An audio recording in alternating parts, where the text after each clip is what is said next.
Down at rain-soaked east ends of high school today, the Astros played the Pirates. Nothing keeps the fans away, as the Bulls handed the staff ace Keith Gendron. And center fielder Tom Cosciarelli likes to remind you what time it is. Nice. And it was time to go to work, for the Pirates beating the Astros 11-1.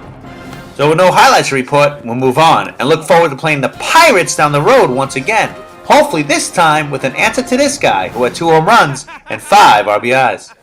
Before we move on, we'll look into the numbers. Not a lot of numbers to talk about. Kenny had a double. Todd and Tom contributed singles. And as for pitching, well, it's hard to throw a wet ball. And we'll leave it at that. The dream of an undefeated season over. The 72 Dolphins can rest. And we get back to work Friday. Baldwin Park against the Tides. Lose the smirk, Shula.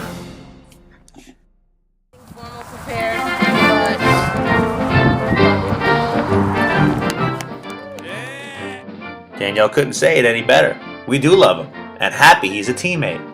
And want to wish Keith McDermott a very happy birthday before we get into stretching with the Mac. On second thought, maybe we'll give him this week off. But once again, we like to wish him a very happy birthday. Alright, it's time to guess. Who's this? Okay, this mystery player this year recently changed his number. Need another hint? Not only did he change his number, he's one of the young ones on the team. Need get another hint? He changed his number, he's one of the young ones, and he has a beard. Need get another hint? He changed his number, he's one of the young ones, he has a beard, and he's born beneath the Mason-Dixon line. Alright, that's it. Time's up. If you guess Mark Mcgwire, well then, you're a moron. Today's mystery player is none other than third baseman Brooks Lee. We here at Astrobeat receive many postcards from our baseball community. Now we'll share a few. The first comes from a man named Alex from the Bronx. And Alex writes, "Hey, Mr. Astrobeat, love your program. Just have one complaint. I believe you're based in New York, so how come I haven't been on it? I own New York. I look forward to my well-deserved spotlight. You're welcome, Alex." Now we'll see what Ozzy has to say from Miami, Florida. "Hey, Poppy, you have a great program. We'll tell you I love it, but I'm not sure what I can and cannot admit to loving these days. You're an idiot, Ozzy." We even got one from the Far East from a man named Bobby. Be full disclosure, actually I'm in Boston. Just wish I was in Japan while players respect their matches, not question them in a paper. Do you have Benny Agmani's phone number? I need my boy, Bobby V. And our last postcard comes from Mars. "Help! I was body snatched 2 years ago and have been on Mars since. My name is Jason Bay. Is anyone out there? Please help!" Thanks for all the postcards, and nice try, Jason.